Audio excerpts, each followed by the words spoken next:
You were with the wrong people, and it made you doubt yourself. There's a moment most people never notice. It doesn't arrive with a warning. It doesn't feel like a loss. It feels more like a slow drift, like you've been walking in a direction for so long that you've forgotten you chose it. You wake up one day and something feels off. Not broken, not dramatic, just off. You hesitate where you used to be decisive. You second-guess what used to feel natural. You hold back in conversations, shrink in rooms where you once felt comfortable, and somewhere in the back of your mind, a quiet voice keeps asking, "What's wrong with me?" And here's what no one tells you. That question might be the most dangerous one you ever learned to ask. Not because self-reflection is harmful, but because sometimes the doubt you carry doesn't belong to you. Most people spend years trying to fix something that was never broken. They read books, they journal, they work on themselves with real discipline and genuine intention, and still the doubt remains. Still, the hesitation comes back. Still, something feels missing. And the reason that happens is almost never talked about openly. The environment you lived in shaped the way you see yourself, deeply, quietly, permanently, unless you start to see it. This isn't about blame. It's not about turning yourself into a victim of other people's behavior. The Stoics would never allow that, and neither will this conversation. Marcus Aurelius wrote in his Meditations, Book 4, that the obstacle to action advances action, that what stands in the way becomes the way. But before you can use that principle, you have to see what the obstacle actually is. And for many people, the real obstacle isn't a lack of willpower or discipline. It's a distorted mirror, one that was handed to them by the wrong people, in the wrong environment, at a time when they didn't know they had a choice. What you're about to hear might be uncomfortable. It might make you think of specific people, specific moments, specific things that were said or never said. That discomfort is not a sign to stop. It's a sign that something in here is true for you, because the version of yourself that doubts, hesitates, and shrinks, that's not who you are. That's who you learn to be. And there's a profound difference between the two. The question isn't what's wrong with you. The question is, who were you around when you started believing something was? You didn't change. You were shaped. Think about the last time you felt completely sure of yourself, not arrogant, not loud about it, just sure. Like your instincts were trustworthy, like your opinions had weight, like you didn't need to rehearse what you were going to say before saying it. Now think about when that stopped. Most people can't pinpoint the exact moment, and that's precisely the problem. If someone had sat you down and said, "I'm going to slowly convince you that your judgment can't be trusted," you would have walked away. You would have recognized the threat. But that's not how it happens. It never happens that way. It happens in the pauses, in the sighs, in the jokes that land just a little too close to something real. It happens when you share an idea and the room goes quiet in a way that feels like disapproval, when your excitement is met with indifference enough times until you stop feeling excited. When the people around you treat your perspective as background noise, not through cruelty, but through a consistent, quiet dismissal that you eventually start to agree with. That's the part that's hard to accept. You started to agree with it, not because you're weak, not because you lack intelligence, but because human beings are not designed to hold a strong self-image in isolation. We are social creatures, wired to read our environment for feedback, to calibrate our sense of self against the people closest to us. This isn't a flaw. It's how we survived. But it also means that the people you spend the most time with are not just company. They are, in a very real sense, part of how you construct your own identity. Epictetus understood this. In his Discourses, Book 3, Chapter 16, he warned directly against spending time with people who do not share your values, not as a matter of preference, but as a matter of psychological survival. He wrote that it is impossible to spend time with someone without being influenced by them. Not difficult, Impossible, that word matters. So when you look at the doubt you carry today, the hesitation, the self-censorship, the habit of making yourself smaller in spaces where you once felt at home, the honest question isn't, why am I like this? The honest question is, who was I around when this started? Because identity isn't only built from the inside out, it's also built from the outside in. And if the outside has been giving you the wrong information for long enough, your internal sense of who you are will start to reflect that, not as a temporary mood, but as a deeply held belief. You didn't wake up one day and decide to doubt yourself. You were shaped into it, slowly, consistently, by an environment that, whether it meant to or not, kept giving you the same message until you stopped questioning it. And the most unsettling part, you may still be in that environment right now and calling it normal. But if the shaping happened gradually, that raises a harder question. What exactly was being used to shape you? Because it wasn't always words. Sometimes it was something much harder to name. The kind of damage that leaves no mark. Nobody talks about this kind of damage because it doesn't look like damage. There's no visible wound. No single event you can point to and say, that's when it happened. And because there's nothing clear to identify, most people don't identify it at all. They just absorb it, and then spend years wondering why they feel the way they feel. This is what makes subtle invalidation so dangerous. It doesn't arrive as an attack, it arrives as a pattern. A partner who never quite celebrates your wins. A friend who always has a better version of your story. A family member whose approval never fully arrives no matter what you do. A colleague whose feedback always carries an edge of condescension dressed up as helpfulness. None of these moments in isolation would qualify as trauma. None of them would make you think, I need to address this. They're too small, too easy to explain away, too easy to absorb and move on from, except you don't move on from them. Not really. Think of water moving over stone. A single pass of water does nothing to granite. But the same water moving over the same stone for years, it carves. Not through force, through repetition. The stone doesn't resist because the water never feels like a threat. And that's exactly how subtle invalidation works on your sense of self. It's not the impact, it's the frequency. Each small moment of dismissal, each withheld encouragement, each interaction that leaves you feeling slightly less than when it started. These don't stack up in your conscious memory as evidence of harm. They stack up somewhere deeper. They shape the baseline assumptions you carry about your own value, your own competence, your own right to take up space. And here's where it becomes truly insidious. After enough repetition, you stop needing the external source. You internalize the pattern. You become the one who dismisses your own ideas first. You become the one who shrinks before anyone asks you to. You've learned to do it for them, because some part of you decided it was safer. Marcus Aurelius wrote in his Meditations, Book 6, that you have power over your mind, not outside events.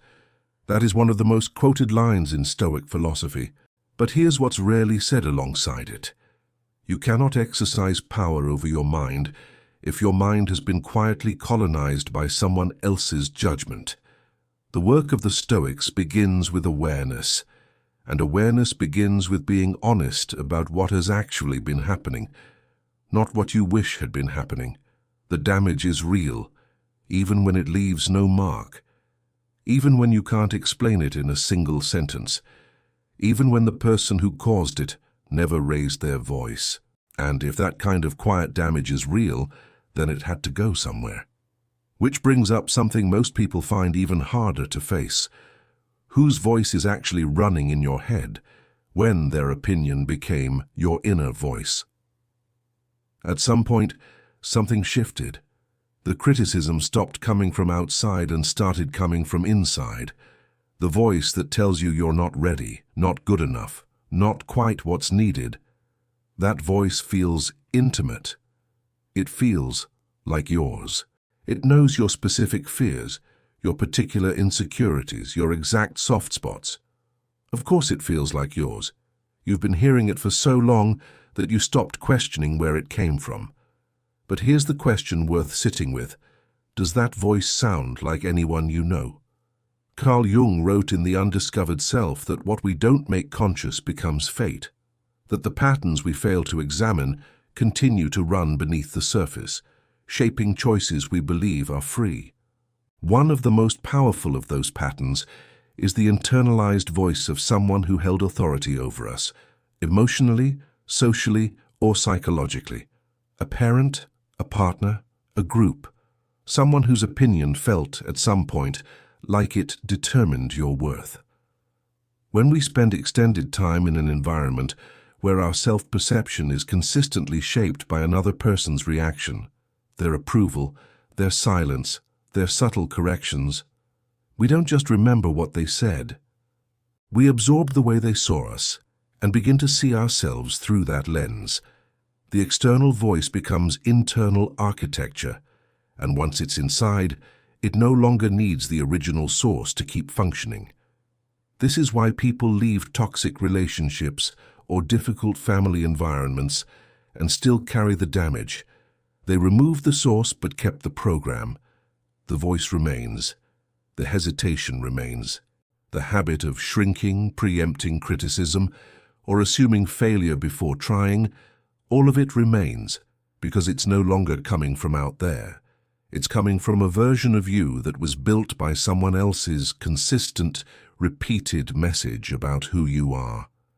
And the cruelest part is that this voice is often more convincing than any external critic ever was, because it has access to everything. It knows what you're afraid of. It knows what you secretly hope for. It knows exactly what to say to stop you before you start.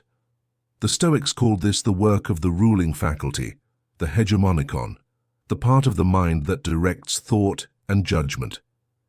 Epictetus, in his Discourses, Book 1, Chapter 1, argued that this faculty is the only thing that is truly ours, but he also understood that it could be corrupted, not by force, but by repeated exposure to what is false, until the false begins to feel like truth. What you criticize yourself for most harshly, is it actually yours? Or did someone teach you to see it as a flaw? What you hesitate about most deeply, is that hesitation coming from your own honest judgment, or from the echo of someone who made you feel that your judgment couldn't be trusted? These are not rhetorical questions. They're diagnostic ones, because if the voice isn't entirely yours, then the doubt it creates isn't entirely real. And if the doubt isn't entirely real, then who you think you are right now might be a portrait painted by the wrong hands. But knowing the voice was shaped by someone else doesn't automatically silence it. In fact, for a certain kind of person, that knowledge makes things worse, not better. And that's exactly what needs to be examined next. The mistake that intelligent people make. Here's something that almost never gets said. And it should. The people who suffer most from this kind of invisible shaping are not the ones who lack awareness. They're often the ones who have the most of it. People who think deeply, who reflect, who genuinely want to understand themselves and the world around them. People like you. And that's the trap. When you're the kind of person who takes self-reflection seriously, you turn the lens inward first. Always. Something goes wrong. You look at yourself. A relationship becomes painful. You ask what you're doing wrong. Your confidence disappears. You assume there must be a reason inside you that explains it, because that's what a thoughtful person does. They don't rush to blame the outside. They examine the inside. But here's where it goes wrong. When the environment is the problem, self-reflection without that awareness doesn't lead to clarity. It leads to a loop.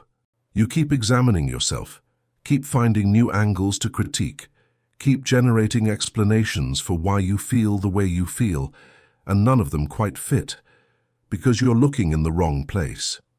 You're treating an external wound like an internal flaw. Epictetus addressed this directly in his Discourses, Book 3, Chapter 23. He spoke about the danger of misapplying judgment, of using a sharp mind on the wrong target. Intelligence, he argued, is not protection against error. It is simply a more powerful tool, and a powerful tool pointed in the wrong direction does more damage, not less. That's exactly what happens here. The more consciously you engage with your own psychology, the more material you give to the doubt. You find evidence for it. You build arguments for it. You become, in a sense, your own most convincing critic, using your own intelligence to construct the case against yourself. And all of it feels like honest self-awareness because the process is genuine. The direction is just wrong. There's something else that makes this worse. Intelligent, reflective people tend to give more weight to feedback, even when the feedback is distorted. They consider it carefully. They sit with it.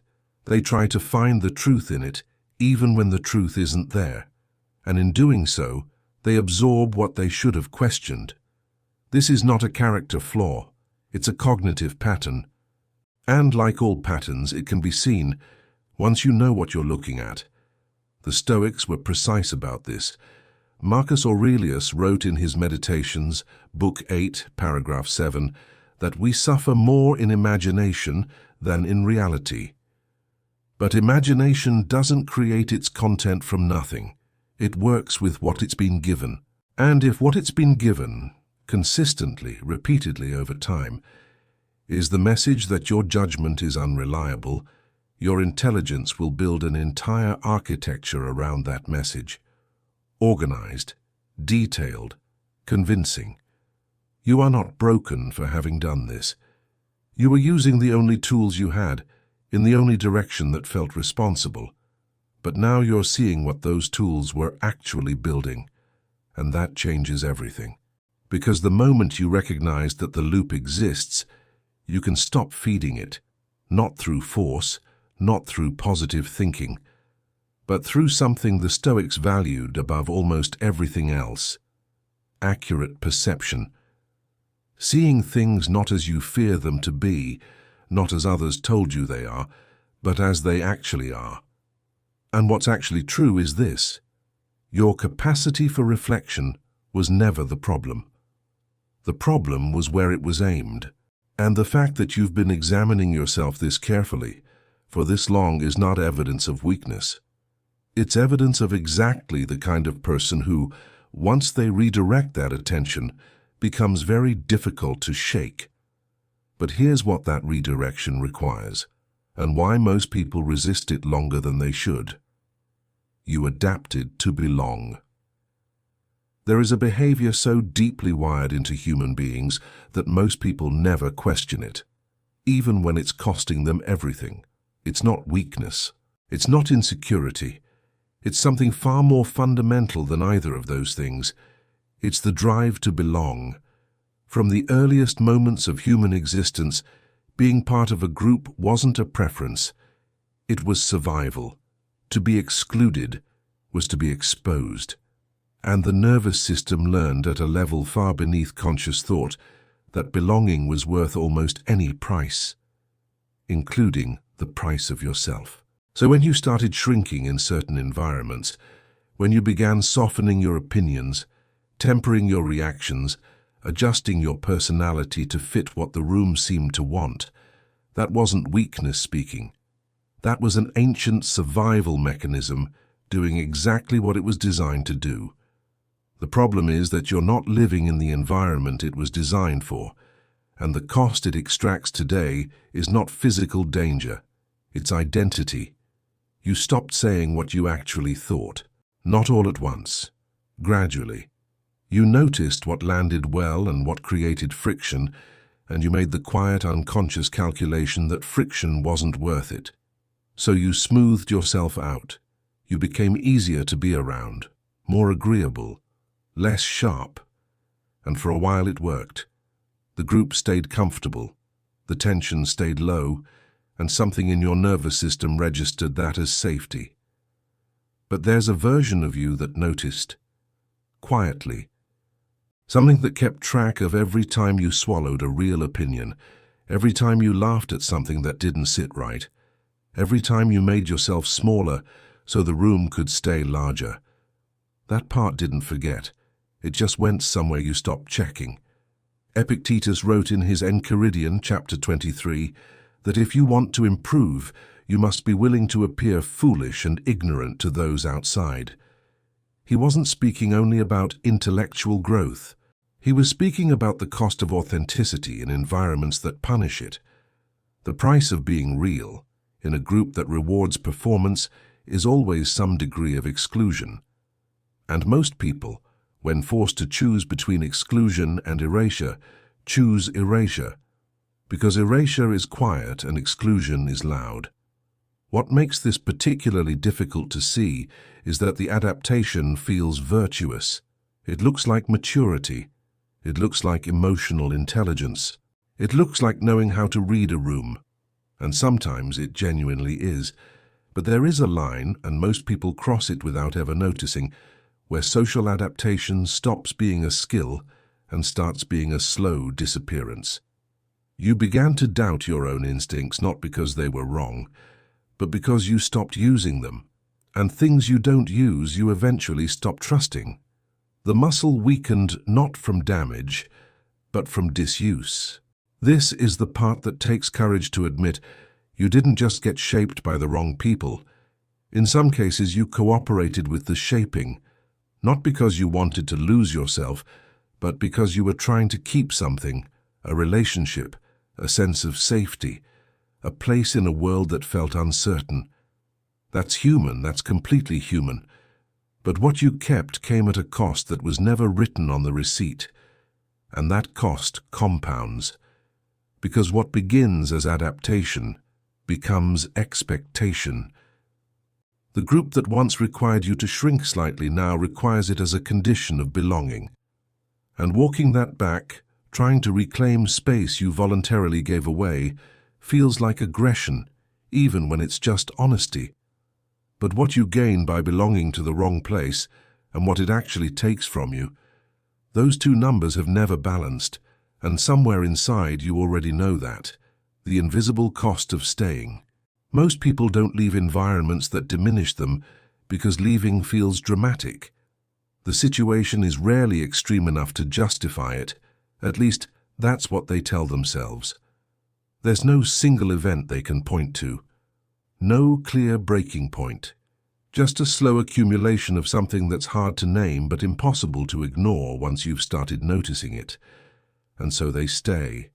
And staying has a cost that never announces itself directly. It doesn't arrive as a sudden collapse. It arrives as a gradual narrowing.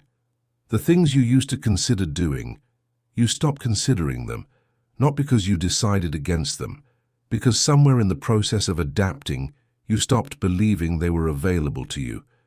Your sense of what's possible contracts around the environment you're in, and you don't notice the contraction because it happens at the same pace as your adjustment to it.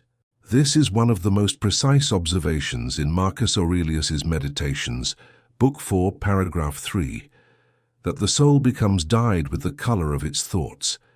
He was speaking about the interior life, about what happens when you allow certain patterns to run unchecked inside your own mind, but the principle extends directly to environment. The soul also becomes dyed with the color of what surrounds it, consistently, quietly, without announcement. When you spend extended time in an environment where your value is subtly undermined, your decisions begin to reflect that. Not because you've made a conscious choice to stop valuing yourself, but because the baseline shifts. You start making decisions from a smaller version of yourself. A version that has quietly accepted certain limits as fixed. You don't apply for things you'd have applied for before. You don't speak up in rooms where you once would have. You don't pursue the version of your life that felt real 5 years ago, because something in you has concluded, without ever putting it into words, that it's no longer realistic. That conclusion was not reached honestly. It was reached gradually, through repeated exposure to an environment that kept reflecting a diminished image back to you, until you accepted that image as accurate. And here's the part that rarely gets said. The longer you stay, the more you confuse familiarity with truth. The distorted reflection starts to feel like the real one, simply because you've been looking at it for so long. What was once uncomfortable becomes normal. What was once clearly wrong begins to feel like just the way things are. And normal is the most powerful cage that exists, because it doesn't look like a cage. It looks like life. The cost of staying is not only psychological. It shows up in choices not made, in risks not taken, in a version of yourself that keeps getting deferred to some future moment that never quite arrives. Every day spent in an environment that quietly tells you that you are less than you are is a day spent building a life around a false foundation. Epictetus, in his Discourses, Book 2, Chapter 1, spoke about the person who submits willingly to what diminishes them, and called it the deepest form of self-betrayal. Not because they are weak, but because they are capable of more and have chosen, for the sake of comfort or familiarity, not to claim it. You are not a fixed thing. You are a process, and processes are shaped by what they run through. The question is not whether your environment is affecting you. It always is. The question is whether what it's building inside you is something you would have chosen if you had been paying attention from the beginning. Because at some point, what feels like staying becomes something else entirely. It becomes losing the thread back to yourself. And that moment, the moment you stop recognizing who you are, is closer than most people realize. When you no longer recognize yourself, there's a specific moment, and if it hasn't happened to you yet, it may already be happening without a name, where you look at your own behavior and don't quite recognize it. Not in a dramatic way, not in a way that anyone else would notice, just a quiet, private sense that the person making these choices, reacting in these ways, holding back in these situations, that person doesn't feel entirely like you. You hesitate where you used to move. You explain yourself where you used to simply act. You need reassurance before decisions that once felt obvious. And underneath all of it, there's a question you don't quite say out loud. When did I become someone who operates like this? This is not a crisis in the clinical sense. It rarely looks like one from the outside. But internally, it is one of the most disorienting experiences a person can have. The slow erosion of your own sense of self to the point where your internal compass no longer gives you a clear reading. You know what you're supposed to want. You know what you're supposed to feel. But what you actually want, what you actually feel, that signal has gotten very quiet. Carl Jung described this dynamic in The Undiscovered Self as the gradual suppression of the individual under the weight of collective expectation. He wasn't only speaking about society at large, he was speaking about any system, a relationship, a family, a social group that consistently prioritizes its own stability over the authentic expression of the people within it. When you live inside that kind of system long enough, you don't just suppress your expression, you begin to suppress your perception. You stop accurately reading your own internal states because accuracy became dangerous and safety required a certain internal silence. And so you learn to be silent, even to yourself. The disorientation that follows isn't confusion about the world, it's confusion about the self, about what you actually think, actually want, actually feel, separate from what you've been conditioned to perform. And that kind of disorientation is deeply uncomfortable because we rely on our sense of self as a navigational system. When it becomes unreliable, every decision feels harder, every choice feels uncertain, because you're no longer choosing from a stable center, you're choosing from a place that has been quietly hollowed out. Marcus Aurelius returned to this point repeatedly in his Meditations. In Book 7, paragraph 9, he wrote about the importance of returning always to the ruling faculty, to the part of the mind that remains yours, regardless of what surrounds it. But he also understood that this return requires an act of will. It is not automatic, and it is not easy when the conditions around you have been actively working, even unintentionally, to make you forget that faculty exists. This is where many people stop. They reach this point of disorientation, and instead of recognizing it as a signal, they treat it as a verdict. They conclude that this diminished, uncertain, hesitant version of themselves is simply who they are, that the growth they once felt was an illusion, that the confidence they remember was youth or luck or circumstances that no longer apply. But that conclusion is wrong. And it's wrong in a very specific way. What feels like a verdict is actually a symptom of an environment that has been, for longer than you've allowed yourself to admit, working against your ability to see yourself clearly. The disorientation is not the end of the story. It is, if you're willing to read it correctly, the beginning of the most important question you'll ask yourself. Not what's wrong with me, but what has been happening around me, and what do I need to change about that? Because something has to break. And what needs to break is not you, the stoic truth that frees you. But first it stings.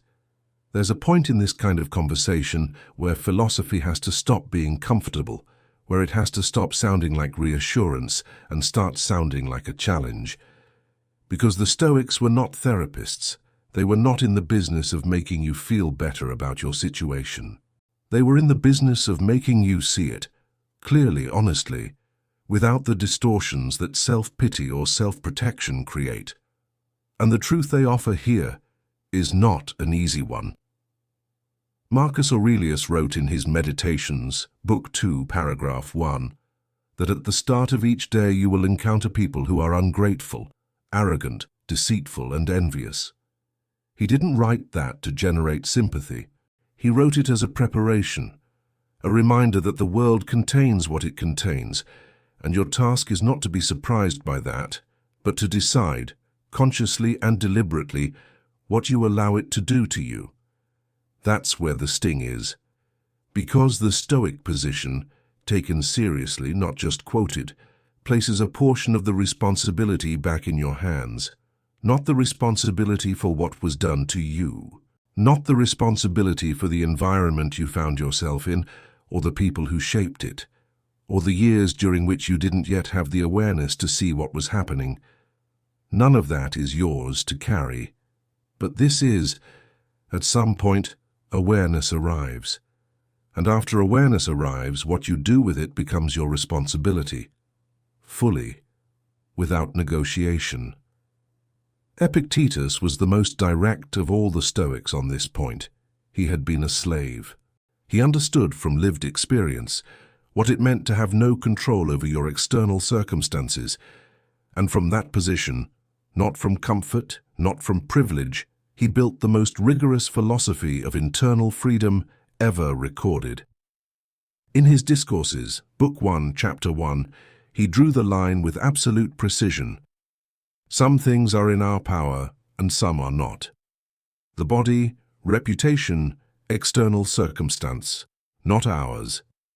Judgment, intention, the response we choose, entirely ours.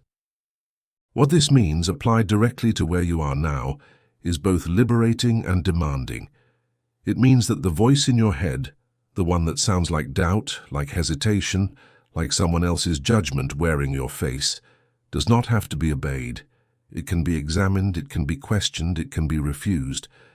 Not because you've resolved all the pain that created it, but because you have right now the capacity to choose which thoughts you act from.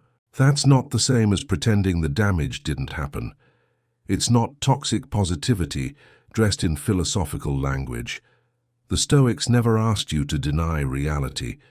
They asked you to see it without adding to it, without layering interpretation on top of interpretation until the original wound becomes a worldview. The damage was real, the shaping was real, the voices that aren't yours but sound like yours, they're real too. All of that stands. And alongside all of that, equally real, is your capacity right now to decide what you do next. Not tomorrow. Not after you've healed completely. Now. This is the part most people resist, because accepting it means giving up the explanation. It means you can no longer point entirely outward and say, "This is why I'm stuck." You have to hold both things at once. Yes, the environment shaped you. And yes, from this moment forward, you have more agency over that shaping than you've been using. That's not a comfortable position, but it's the only honest one. And it's the only one that actually leads somewhere. Because insight without application is just another form of staying in place. And the next question, the one most people are afraid to ask directly, is what application actually looks like when the source of the damage is still present in your life. Distance is not rejection. It's clarity. There's a word that stops people before they even begin. A word that makes the necessary feel selfish, makes the healthy feel cruel, makes the act of protecting yourself feel like an act of harm against someone else. That word is abandonment. When you start to consider creating distance from people who have diminished you, even unintentionally, even without malice, even when you still love them, something in you labels it as abandonment, as disloyalty, as proof that you are, in fact, the problem you always suspected yourself to be, and so you stay. Not because staying is right, but because leaving feels like evidence against your own character. This is one of the most effective traps that damaged self-perception sets. It turns the act of self-preservation into a moral failure. It makes you the villain of your own recovery. The Stoics approach this with a clarity that is at first almost jarring. Epictetus wrote in his Enchiridion, chapter 33, that you should avoid the company of those whose values conflict with yours, not with anger, not with dramatic rupture, but with the quiet deliberateness of someone who understands what proximity costs. He didn't frame it as rejection. He framed it as discernment, the recognition that not every relationship is capable of holding the version of you that you're trying to recover. Distance is not a statement about someone else's worth. It is a statement about what you need in order to see clearly. And you cannot see clearly in an environment that has been, for a long time, providing you with a distorted image of yourself. The mirror has to change before the reflection can. This is what most people misunderstand about the process of recovering a sense of self. They believe it's primarily internal work, that if they think the right thoughts, develop the right habits, read the right books, they can rebuild their self-perception while remaining inside the same environment that eroded it. And sometimes, to a degree, that's true. But there's a ceiling on that work when the environment continues to apply the same pressure that created the problem in the first place. You cannot hear your own voice clearly when someone else's is always louder. Not because your voice is weak, but because noise is noise and clarity requires some degree of quiet. Creating distance, whether that means physical space, emotional boundaries, reduced contact, or simply the decision to stop seeking approval from a particular source, is not abandonment. It is the beginning of accurate perception. It is the act of removing a distorting lens so that you can finally see what's actually there. And yes, it will feel wrong at first. It will feel like loss.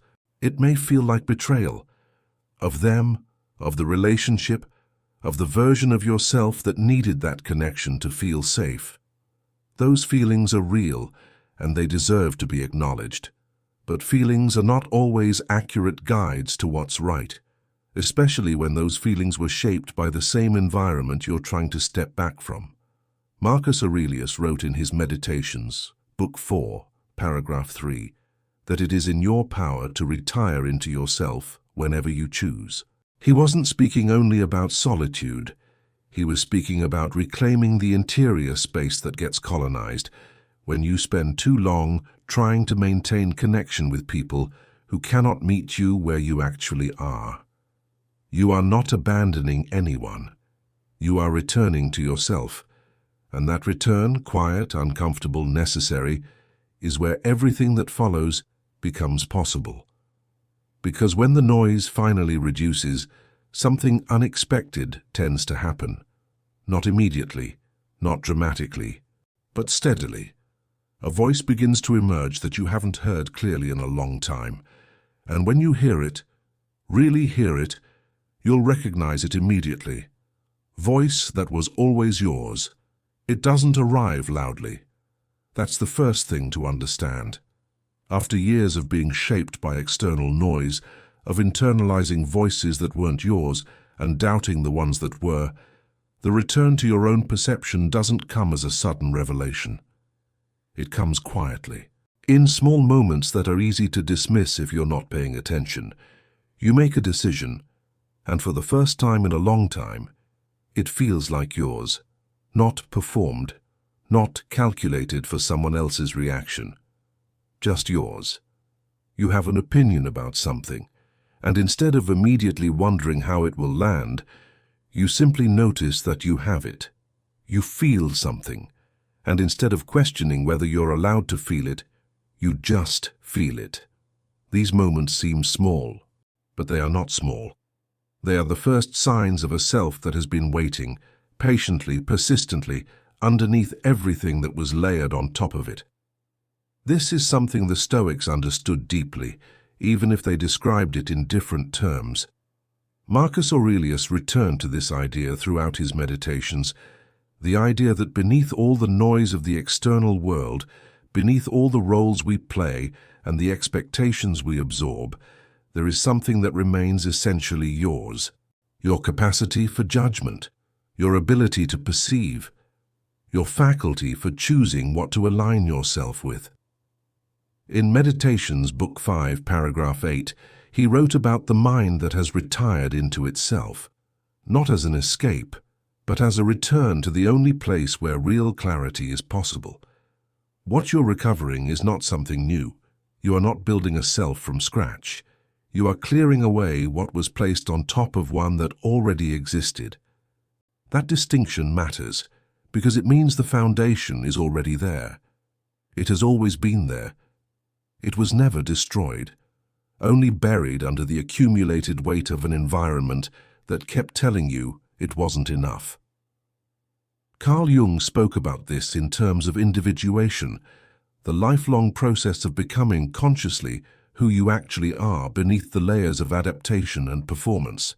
He observed that this process almost always involves a period of disorientation, a confrontation with the false self that was built for survival, and then, if the person is willing to stay with the discomfort, a gradual emergence of something more authentic. Not perfect, not resolved, but genuinely yours. The voice that returns is not the voice of certainty. Don't expect that. It's the voice of honest perception. It notices what it notices, without immediately questioning whether noticing is allowed. It makes choices that align with your actual values, not with the values you performed to maintain a place in the wrong room. It holds positions without needing them confirmed by every person in the space. And here's what that voice will tell you as it gets clearer. You were never as broken as the environment made you feel. The doubt was real, but it was not accurate. The hesitation was real, but it was learned, not innate. The version of yourself that shrank was doing its best to survive inside a system that wasn't built for you to thrive. That version deserves compassion, not judgment, not impatience, not the demand to immediately be everything you were before, as if the years of shaping left no trace. Compassion, because it was trying to protect you, even when protection came at the cost of authenticity. But compassion is not the same as staying small. It's not the same as continuing to treat a learned limitation as a permanent truth. Compassion holds what happened with honesty, and then asks gently but directly, what comes next? And what comes next leads to a question that might be the most important one in this entire conversation. What if it was never you? Let that sit for a moment, not as a comfort, not as an excuse, as a genuine question that deserves an honest answer. What if the version of yourself that doubts, hesitates, shrinks, and second guesses?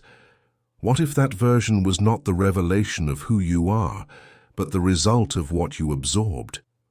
What if the story you've been telling yourself about your own limitations was never really your story? What if it was written, slowly and quietly, by voices that had no real authority over who you are, but were given that authority because you were present, and you were paying attention, and you were trying in the best way you knew how to belong. This is not a question designed to remove accountability. The Stoics would never allow that, and neither would honesty.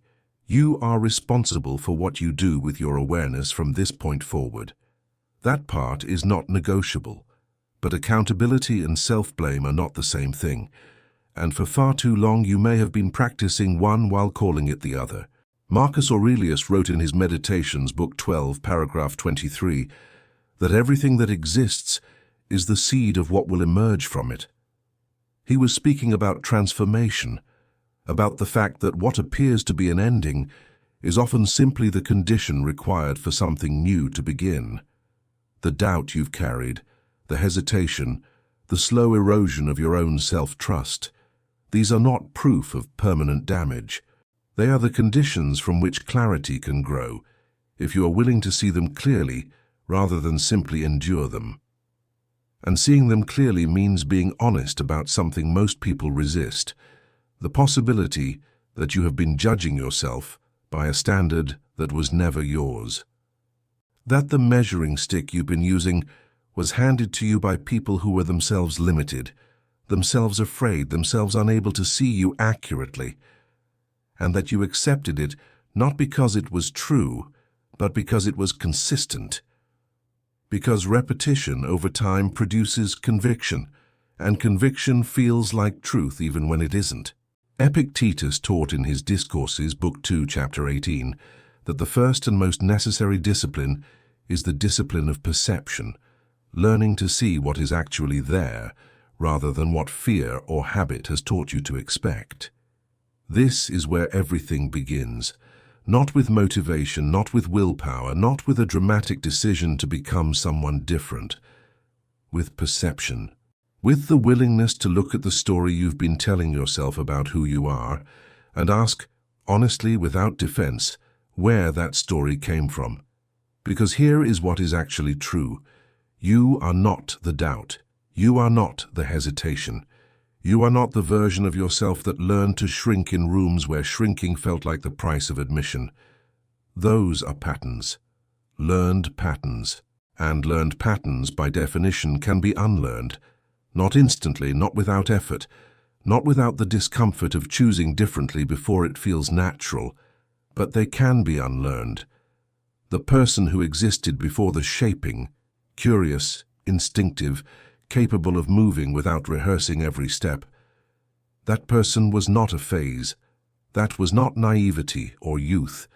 That was you before you were taught to question yourself, and that version has not disappeared.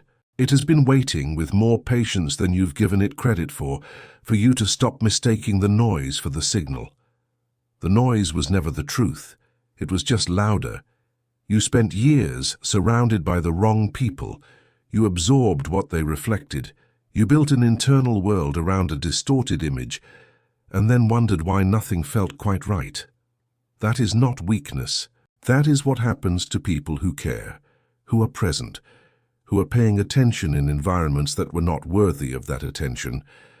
But you are here now, reading this, listening, and something in you recognized itself in these words, not because they told you something entirely new, but because they named something you already knew and had not yet allowed yourself to say.